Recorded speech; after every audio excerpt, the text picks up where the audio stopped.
Programme कैसे बनाते हैं तो उसके बारे में डिस्कस करेंगे।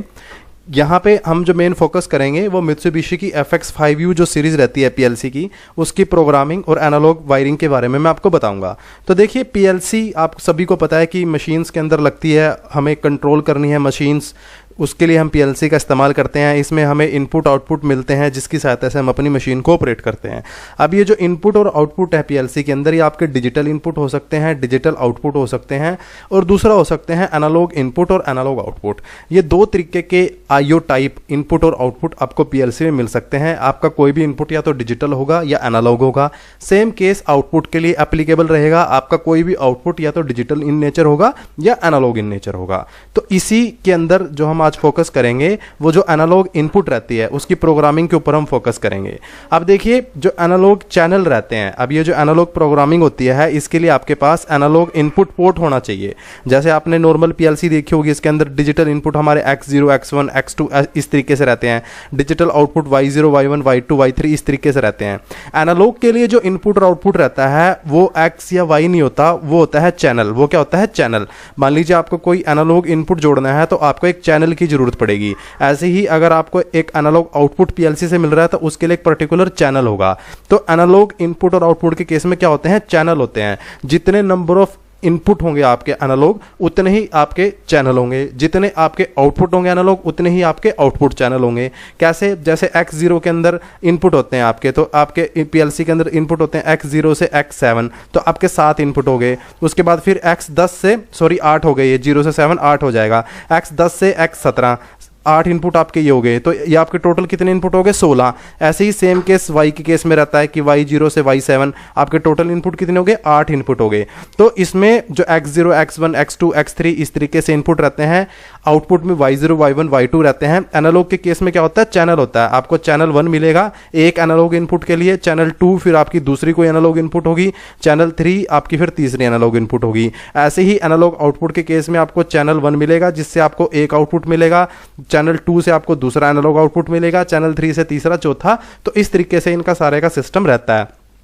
तो अब ये डिपेंड करता है आपके ऊपर कि आपके पास कितने एनालॉग इनपुट और आउटपुट के सिग्नल आपको जरूरत है। मान लीजिए आपको एक एनालॉग इनपुट की जरूरत है, सिर्फ आपके पास एक ही एनालॉग इनपुट है, आपके पास कोई प्रेशर स्विच है या फ्लो स्विच लगा हुआ है या कोई टेम्परेचर सेंसर लगा हुआ है, वो एक ही है सिर्फ, तो आपको सिर्फ एक चैनल की जरूरत है। अगर आपके पास इस तरीके के जो सेंसर और ट्रांसमीटर जो भी हैं वो 3 या 4 हैं तो आपको 3 या 4 चैनल की जरूरत पड़ेगी। ऐसे ही अगर आप कोई एनालॉग आउटपुट की आपकी रिक्वायरमेंट है, जितने नंबर ऑफ सिग्नल आपको चाहिए आउटपुट में उतने नंबर ऑफ आपको चैनल की जरूरत पड़ेगी। अब ये जो एनालॉग इनपुट और आउटपुट के चैनल होते हैं ये दो तरीके से आते हैं। एक तो ये बाय डिफॉल्ट PLC के ऊपर ही आपको बने मिल जाते हैं, जैसे X0, X1, X2 रहते हैं ना, ऐसे ही 2 चैनल आपको 3 चैनल 4 चैनल अलग अलग मॉडल के अकॉर्डिंग PLC के ऊपर ही मिल जाते हैं। दूसरा आपके पास ये एनालॉग इनपुट आउटपुट के मॉड्यूल आते हैं इस तरफ, एक्सटर्नल मॉड्यूल, जिनको आप अपनी PLC के साथ कनेक्ट कर सकते हो। जैसे ये है एनालॉग टू डिजिटल मॉड्यूल, ठीक है, ये 4AD लिखा हुआ है इसके ऊपर, 4AD लिखा हुआ है, मतलब इसके 4 चैनल इसके अंदर आपको मिलेंगे। ऐसे ही ये भी 4DA है, डिजिटल टू एनालॉग, ये आउटपुट के लिए है, ये इनपुट के लिए है। ये 4D है, इसके अंदर भी आपको 4 चैनल मिलेंगे। तो ये 4 एनालॉग इनपुट के लिए आपका मॉड्यूल है, ये 4 एनालॉग आउटपुट के लिए आपका मॉड्यूल है। ये आपके एक्सटर्नल मॉड्यूल हैं, एक दूसरे रहते हैं आपके PLC के ऊपर ही, जैसे यहाँ पे ये बने हुए हैं PLC के ऊपर ही आपके इनबिल्ट मॉड्यूल रहते हैं। तो इन दोनों की प्रोग्रामिंग अलग अलग होती है। अगर आपके पास एनालॉग इनपुट आउटपुट के चैनल बोर्ड है तो उसकी प्रोग्रामिंग आप अलग तरीके से करोगे, और जो एक्सटर्नल बोर्ड है उसकी प्रोग्रामिंग आप अलग तरीके से करोगे। क्यों?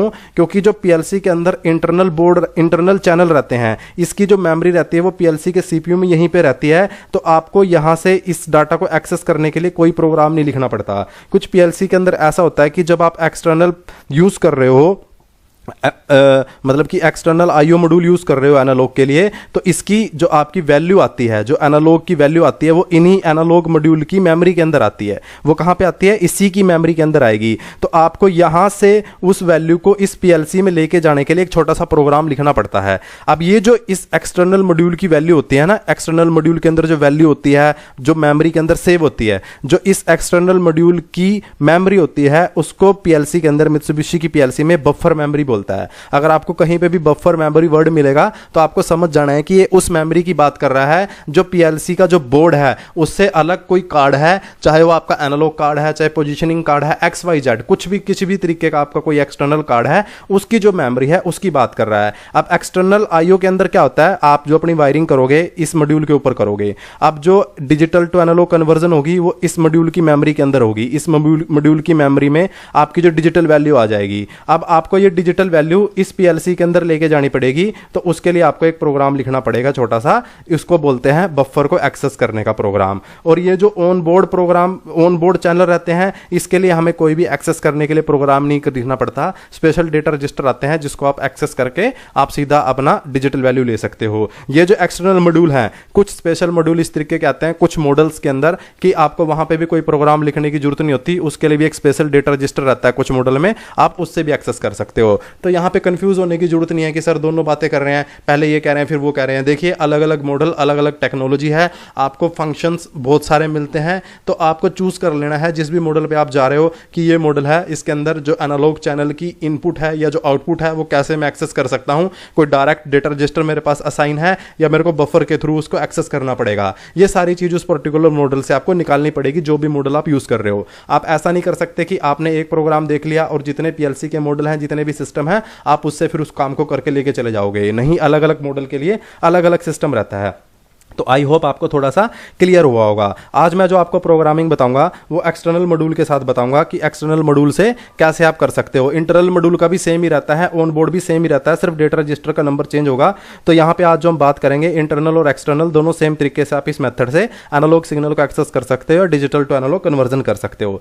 तो देखिए एग्जाम्पल थोड़ा सा, अगर आप किसी को नहीं समझ में आ रहा कि डिजिटल एनालॉग क्या है, कंफ्यूजन है, तो बता देता हूँ। डिजिटल सिग्नल जो रहता है, जैसे ऑन ऑफ वाले सिग्नल है, पुश बटन, रिले, जो इनकी आउटपुट के सिग्नल है, लिमिट स्विच हो गया, इमरजेंसी हो गया, जो 24 वोल्ट के सिग्नल, ये सारे के सारे क्या होते हैं, डिजिटल सिग्नल होते हैं कि आपकी इनपुट या तो है या फिर नहीं है, या तो आपको 0 वोल्ट मिल रहा है या फिर आपको 24 वोल्ट मिल रहा है। इस तरीके के जो सिग्नल डिजिटल रहते हैं। एनालॉग आपको पता है कंटिन्यूस इन नेचर रहता है, दो फॉर्म में रहता है, वोल्टेज और करंट।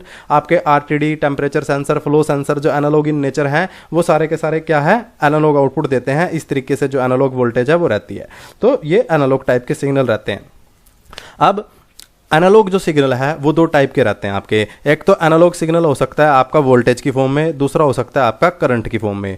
आपको या तो एनालॉग इनपुट वोल्टेज मिलेगा या एनालॉग आउट इनपुट करंट मिलेगा। ठीक है, इनपुट वोल्टेज की जो रेंज रहती है वो स्टैंडर्ड -10 वोल्ट से +10 वोल्ट के बीच में आपको कोई भी जो सिग्नल है उसकी रेंज मिलेगी। ऐसे ही जो करंट की रेंज रहती है वो -20 से आपको +20 मिली एम्पियर के बीच में मिलेगी। ये मैंने आपको वाइड बैंड बताया पूरा कि इसी के बीच में जो स्टैंडर्ड सिग्नल वो रहने वाले हैं। आपकी जो वोल्टेज हो सकती है कि 0 से 10 मिल रही हो, जो आप सेंसर यूज कर रहे हो उसमें हो सकता है कि आपको 0 से 5 मिल रही हो सकता है कि -10 से +10 मिल रही हो। तो हमेशा जो स्टैंडर्ड रहने वाला है इसी के बीच में रहने वाला है। 4 to 20 मिली एम्पियर हमेशा स्टैंडर्ड सिग्नल रहता है। मोस्ट ऑफ द सेंसर हमेशा जो यूज करते हैं वो 4 to 20 milliamp signal use करते हैं। तो आपका जो करंट की फॉर्म में रहता है वो 4 to 20 milliampere, 0 to 20 milliampere, कुछ भी आपका सिग्नल हो सकता है, बट हमेशा जो रहेगा वो किसके बीच में रहेगा, -20 से प्लस के बीच में ही आपका रहने वाला है। अब इसमें से आपको सिग्नल को सिलेक्ट करना होता है आपका कि आप जो सेंसर यूज कर रहे हो आपको उसका आउटपुट वोल्टेज मिल रहा है या करंट मिल रहा है। आपको वो चीज सबसे पहले चेक करनी है। अगर आपको वो सिग्नल जो सेंसर दे रहा है वो वोल्टेज की फॉर्म में है तो वायरिंग अलग तरीके से होगी। अगर वो करंट की फॉर्म में आपको सेंसर आउटपुट दे रहा है तो आपकी वायरिंग अलग तरीके से होगी। वो कैसे हैं वो देख लेते हैं। अब देखिए मेरे पास ये जो 4DA वाला था मॉड्यूल, उसका ये पूरा चैनल का लेआउट मेरे पास है। जब आप इस चैनल को देखोगे, आप इस मॉड्यूल को देखोगे तो इसमें आपको V1, V+1, I+1 कॉमन, फिर V2, I2 कॉमन 2, फिर V3, I3 common 3, V4, I4 common 4 और लास्ट में ग्राउंडिंग। तो इसके अंदर 4 चैनल मिलेंगे। इसमें आप वोल्टेज को भी यूज कर सकते हो और करंट वाले को भी यूज कर सकते हो। आपका जिस भी टाइप का आउटपुट का सिग्नल है सेंसर से, मान लो वोल्टेज मिल रही है तो आप वोल्टेज वाले टर्मिनल पे लगाओगे, इस पे वायरिंग करोगे अपनी। करंट मिल रहा है तो इस पे करोगे। कॉमन आपका दोनों के लिए सेम रहने वाला है। अब आपको पता है कि जो एनालॉग सिग्नल रहते हैं, जो वोल्टेज हो या करंट हो, हमेशा वो 2 वायर में होंगे। डिजिटल सिग्नल तो आपका एक ही वायर में आता है, जैसे X0 पे आपकी एक ही वायर जुड़ेगी, Y0 से आपको आउटपुट में एक ही वायर मिलेगा। बट जो एनालॉग इनपुट रहता है और आउटपुट रहता है, इसमें आपको 2 वायर मिलने वाले हैं, एक आपका लाइव और दूसरा आपका कॉमन। तो आपका चाहे वोल्टेज हो या करंट हो, वोल्टेज हो तो इस वाले पे जोड़ोगे, करंट है तो इस वाले पे जोड़ोगे, और कॉमन दोनों के लिए सेम है। चाहे कॉमन तो वोल्टेज करंट यूज कर रहे हो या करंट यूज कर रहे हो, कॉमन वाली वायर हमेशा कॉमन पे ही लगने वाली है। तो V1 I1 कॉमन, ये एक चैनल है, ये क्या है, एक चैनल है। V2 I2 कॉमन 2, ये दूसरा चैनल है। इसी तरीके से V3 I3 कॉमन 3 तीसरा चैनल, V4 I4 कॉमन 4 चौथा चैनल, और ये लास्ट में ग्राउंड। अब देखिए यहां पे भी इसने लिखा हुआ है वोल्टेज करंट इनपुट, यहां पे वोल्टेज और करंट के लिए input for current input short circuit, कि करंट को आपको यूज करना है तो आपको शॉर्ट सर्किट करना पड़ेगा, एक इनपुट को शॉर्ट करना पड़ेगा। ऐसे ही सभी जो चैनल है उनके लिए एप्लीकेबल है। वो कैसे करना पड़ेगा अभी मैं वो आपको बताता हूं। यहां पे देखिए वायरिंग का दिया गया है। अगर आपको वोल्टेज यूज करना है यूजिंग वोल्टेज इनपुट, सबसे पहले मैं आपको वोल्टेज को बताता हूं। तो वोल्टेज जो आपकी दो वायर से आएगी, एक आपका प्लस होगा और एक आपका कॉमन होगा। तो कॉमन वाले को आपको कॉमन पे कनेक्ट कर देना है और जो लाइव है उसको V प्लस पे आपको कनेक्ट कर देना है। वोल्टेज की वायरिंग आपकी हो गई बस, और कुछ नहीं करना। जो I वाला है इसको आपको खाली छोड़ देना है, ये आपका वोल्टेज की फॉर्म में जब आप सिग्नल को यूज कर रहे हो तो I वाला जो पोर्ट है ये आपका फ्री रहेगा, इस पे आपका कोई भी वायर कनेक्ट नहीं होगा। अब देखिए अगर आपके पास सिग्नल जो है वो करंट की फॉर्म में, तो आपको कैसे करना है, आपको क्या करना है, कॉमन वाले पे तो कॉमन कनेक्ट करना ही है। जो आपकी करंट की वायर है उसको भी आपको वोल्टेज वाले टर्मिनल पे ही कनेक्ट करना है। किस पे कनेक्ट करना है, वोल्टेज वाले टर्मिनल पे ही कनेक्ट करना है। बट इसमें एक अलग चीज कर देनी है, यहां पे देखिए शॉर्ट कर रखा है। वोल्टेज वाले को और I वाले को आपको क्या कर देना है, आपस में शॉर्ट कर देना है, जिससे कि आपका जो सिग्नल है पीएलसी को अपने आप पता चल जाएगा कि आपका सिग्नल करंट की फॉर्म में आ रहा है। और अगर आपने ये जो यहां पे शॉर्ट नहीं करोगे V और I को, तो पीएलसी को पता चल जाएगा कि ये वोल्टेज की फॉर्म में सिग्नल आ रहा है। तो अगर करंट की फॉर्म में यूज कर रहे हो, आपको जोड़ना V पे ही है वायर को, बट I के साथ उसको आपस में शॉर्ट कर देना है एक वायर से। तो इस तरीके से आपकी जो करंट की वायर है वो रहने वाली है। और आपको हमेशा जब भी आप एनालॉग प्रोग्रामिंग करोगे शील्डेड वायर का यूज करना है, जो भी शील्डेड वायरिंग होती है उनको आपको यूज करना है। अब देखिए जो ये चैनल हैं इनके लिए स्पेशल डेटा रजिस्टर असाइन किए जाते हैं। आप जैसे ही वायर को जोड़ोगे चैनल 1 पे, ठीक है, वोल्टेज की या फॉर्म में या करंट की फॉर्म में, जैसे भी आपने वायर जोड़ा उस पर जैसे ही वोल्टेज आएगा, चैनल 1 के लिए एक स्पेशल डेटा रजिस्टर है SD 6300 FX5U के अंदर। जो भी वोल्टेज की वैल्यू होगी वो आपकी कन्वर्ट होके आपको मिल जाएगी डिजिटल फॉर्म के अंदर। और ये जो डिजिटल वैल्यू आपकी रहने वाली है ये आपकी -32,768 से लेके 32,767 तक आपकी रहने वाली वैल्यू है। तो ये क्या है, आपकी 16 बिट के अंदर वैल्यू आपकी रहने वाली है। तो आपको जब आपकी 10 वोल्ट मैक्सिमम होगी तो आपको काउंट मिलेंगे 32,767, और जब आपकी 0 वोल्ट होगी तो आपको काउंट मिलेगा 0। -10 में चले जाओगे तो आपको वैल्यू मिलेगी माइनस के अंदर। तो इस तरीके से जो आपकी जितनी भी वोल्टेज होगी उस वोल्टेज के कोरोस्पोंडिंग इस डेटा रजिस्टर के अंदर आपको एक डिजिटल वैल्यू मिल जाएगी। फिर इस डिजिटल वैल्यू को फर्दर यूज करके आप स्केलिंग करोगे, अपनी प्रोग्रामिंग करोगे। उस सिग्नल को आपको वोल्टेज की फॉर्म में आ रहा है, करंट की फॉर्म में आ रहा है, अब आपको टेम्परेचर की फॉर्म में दिखाना है, एलिविडिटी लगा रखा है तो लेंथ की फॉर्म में, डिस्टेंस की फॉर्म में, ट्रेवल की फॉर्म में दिखाना है, प्रेशर है तो प्रेशर की फॉर्म में दिखाना है, फ्लो है तो फ्लो की फॉर्म में दिखाना है। इसके लिए आगे प्रोग्राम बनेगा, एक स्केलिंग होगी पूरी की पूरी उसकी, उसके बाद फिर आपको वो सिग्नल वहां पे वैल्यू मिल जाएगी। जैसे मान लीजिए 10 वोल्ट आ रहा है, आपने एक प्रेशर स्विच लगाया। अब आपने एक प्रेशर स्विच लगाया, इस प्रेशर स्विच ये एनालॉग वोल्टेज आपको देता है 10 वोल्ट। जब ये प्रेशर स्विच है ये 100 बार का प्रेशर स्विच है। कितने बार का प्रेशर स्विच है, 100 बार का प्रेशर स्विच है, मैंने ऐसे एग्जांपल ले लिया। तो जब 100 बार प्रेशर होता है आपको वोल्टेज मिलती है 10 वोल्ट, ठीक है। और जब 0 बार प्रेशर होता है तो आपको आउटपुट में वोल्टेज मिलेगी 0 वोल्ट। जब आपका 50 बार प्रेशर होगा तो आउटपुट में वोल्टेज मिलेगी आपको 5 वोल्ट। तो आपका जब 10 बार प्रेशर होगा तो आपको पीएलसी के अंदर काउंट मिलेंगे 32,767। जब आपका 0 प्रेशर होगा तो आपको काउंट मिलेंगे 0। जब आपका 50 प्रेशर होगा तो आपको काउंट मिलेंगे इसके हाफ 16,000 के समथिंग। अब आप ये 16, 32 ये तो वैल्यू दिखा नहीं सकते, आपको तो कितना दिखाना है। जब 10 वोल्ट मिले आपको कितना चाहिए, 100 बार चाहिए। जब 0 वोल्ट मिले तो 0 बार चाहिए। जब 5 वोल्ट मिले तो आपको 50 बार चाहिए। तो आपको ये जो 32,000, 16,000 ये जो वैल्यू आएगी इसको आपको स्केलिंग करके, मतलब अर्थमेटिक ऑपरेशन लगा के, ऐड सब्ट्रैक्ट करके आपको कितना शो करवाना पड़ेगा पीएलसी के ऊपर। जब 10 वोल्ट है 32,000 को आपको शो करवाना पड़ेगा 100, और जब आपकी 5 वोल्ट है 16,000 जो वैल्यू कुछ आपको मिलेगी कन्वर्ट होकर, उसको आपको शो करवाना पड़ेगा 50।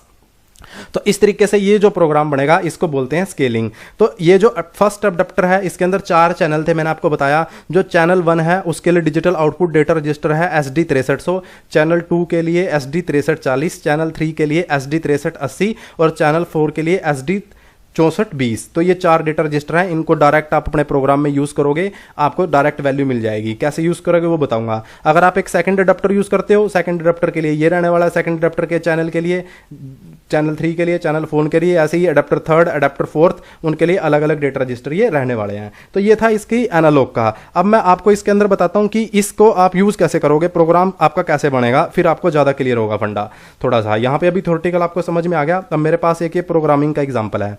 यहां पे देखिए एक ये प्रोग्राम मैंने बना रखा है, इसके अंदर एक 4 एनालॉग का मॉड्यूल यूज कर रखा है और इस मॉड्यूल के अंदर देखिए सबसे पहले इसने ये लिखा हुआ है चैनल 1 डाटा। यहां पे क्या लिखा है, चैनल 1 डाटा। यहां पे ये ऑलवेज ऑन है SM400। जैसे ही आपकी PLC रन मोड में जाएगी वैसे ही आपकी बिट ऑन हो जाएगी और ये अपने आप कन्वर्जन आपकी स्टार्ट हो जाएगी। दो चैनल 1 वोल्टेज की फॉर्म में यहां पे हम यूज कर रहे हैं। तो यहां पे देखिए SD6300 जो अभी मैंने आपको दिखाया था ना, SD6300 ये वाली जो वैल्यू है SD6300, ये चैनल 1 का, अडेप्टर 1 का चैनल 1 है। तो SD6300 के अंदर वैल्यू आ जाएगी अपने आप कन्वर्ट होके। ऐसे ही चैनल 2 के लिए 6340 इस दूसरे डेटा रजिस्टर के अंदर एक वैल्यू को मूव करवा लिया। ये जो इसके अंदर वैल्यू आ रही थी, रो वैल्यू आ रही थी, मैंने उसको एक अलग डेटा रजिस्टर के अंदर मूव करा लिया फर्दर अपनी आगे स्केलिंग करने के लिए। ठीक है, ऐसे ही देखिए ये SD6340 channel 2, SD6380 channel 3, SD6420 channel 4 के लिए, जो भी मैंने पीछे आपको डेटा रजिस्टर बताए हैं। यहां पे एक ये फ्लो सेंसर के लिए है। ये किसके लिए है, फ्लो सेंसर के लिए है। अब इसके अंदर क्या होगा, जैसे ये ऑन होगा, अगर 10 वोल्ट आ रहा है तो ये 6300 के अंदर वैल्यू आएगी आपकी 32767। वो वैल्यू बाय डिफॉल्ट अपनी मूव हो जाएगी D300 के अंदर। अब ऐसे ही जितने डेटा रजिस्टर है सभी के अंदर ऐसे मूव होगी 4 के 4 चैनल के लिए। अब उसने क्या कर रखा होगा, ये D300 में आपको सर्च करके दिखाता हूं। D300 के लिए उसने स्केलिंग के लिए एक फर्दर प्रोग्राम बना रखा होगा। यहां पे देखिए ये D300 आ गया। अब D300 को इसने क्या कर रखा है, D300 को इसमें माइनस कर रखा है इसने D1148 की वैल्यू को और D308 में लेके जा रखा है। तो इस तरीके से अब ये क्या कर रहा है, आगे जो आपके पास रो डाटा आया था, D300 के अंदर रो डाटा आ गया था जो 32000 वैल्यू आपको मिल रही थी, उस वैल्यू को आगे फर्दर फ्लो की फॉर्म में दिखाने के लिए, किसके इनपुट है ये, फ्लो की इनपुट है। तो फ्लो की इनपुट में दिखाने के लिए कि कितना आपका फ्लो चल रहा है, वो 32000 से तो आप कुछ समझ नहीं पाओगे ना, कोई जो ऑपरेटर है वो कुछ समझ नहीं पाएगा कि क्या डाटा आ रहा है। प्रोग्रामर तो समझ जाएगा कि यार 32767 आ रहा है, इसका मतलब जितनी मैक्सिमम सेंसर की आउटपुट हो सकती है उतनी वोल्टेज मिल रही है, उतना मैक्सिमम फ्लो चल रहा है। बट एक आम बंदा जो मशीन को ऑपरेट कर रहा है, आपको कुछ भी रिपोर्ट जनरेट करनी है, कैलकुलेशन करनी है, एनालिसिस करना है, वो नहीं समझ पाएगा। तो इसने आगे फर्दर देखिए ये D300 के साथ D308, फिर D308 को इसने फ्लोटिंग के अंदर कन्वर्ट कर लिया। फ्लोटिंग मतलब डेसिमल, क्योंकि आपके पास जो डाटा आ रहा है वो 32767 एक विदाउट डेसिमल पॉइंट डाटा आ रहा है। तो आपको डेसिमल पॉइंटों के अंदर भी वैल्यू चाहिए, 10.5, 10.6, इस तरीके से भी आपको आपका फ्लो या प्रेशर देखना है तो आपको किस में करना पड़ेगा, फ्लोट के अंदर कन्वर्ट करना पड़ेगा। तो इसने इसलिए यहां पे इसमें किस में कर लिया, ये इंस्ट्रक्शन लगा दी इंटीजर। अभी आपका लाइव डाटा आता है इंटीजर में, 32767 एक इंटीजर वैल्यू है, आपने इसको फ्लोट के अंदर कन्वर्ट करके इसके अंदर ले गए एक्चुअल काउंट चैनल 2। तो यहां पे इसने D1066 में ले गया और इससे आगे फर्दर फिर जो भी डेसिमल के अंदर जो भी इसको प्रोग्राम बनाना था वो आगे पूरा इसने प्रोग्राम बनाया। तो प्रोग्राम में इस तरीके से यूज किया जाता है। अब आपके पास मान लीजिए प्रोग्राम है, आपको कैसे पता चलेगा कि एनालॉग इनपुट यूज कर रखी है मैंने, तो कहां पे मेरे को रो वैल्यू मिलेगी, मेरे सेंसर की इनपुट आ रही है नहीं आ रही है, मैं सबसे पहले कहां चेक करूंगा जाके।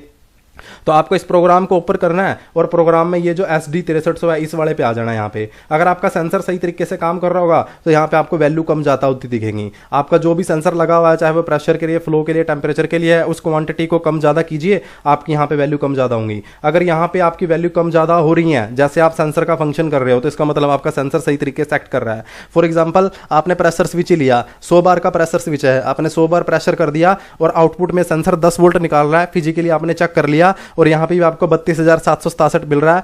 और उसके बाद आपने 50 बार प्रेशर किया, फिर 5 वोल्ट आपका सेंसर दे रहा है और आपकी जो वैल्यू है वो आधी हो गई है। फिर सेंसर पे प्रेशर आपने 0 किया, वोल्टेज आपकी 0 होगी और जो यहाँ पे काउंट है वो भी आपके 0 हो गए। तो इसका मतलब आपका सेंसर सही है, वायरिंग सही है। आपको प्रोग्राम साइड देखना है, अगर आपको एनालॉग की वैल्यू नहीं मिल रही है, आपको गलत वैल्यू मिल रही है, आपको अपनी स्केलिंग वगैरह ठीक करनी पड़ेगी। तो इस तरीके से एनालॉग प्रोग्रामिंग रहती है। नेक्स्ट वीडियो के अंदर मैं आपको फिजिकली एक एलवीडीटी को कनेक्ट करके एक पूरा FX5U का प्रोग्राम परफॉर्म करूंगा, तो आपको और ज्यादा क्लियर हो जाएगा। आई होप अभी आपको एग्जिस्टिंग मशीन में अगर आप काम कर रहे हो तो आपको थोड़ा सा समझ में आएगा कि कैसे हम एनालॉग प्रोग्रामिंग को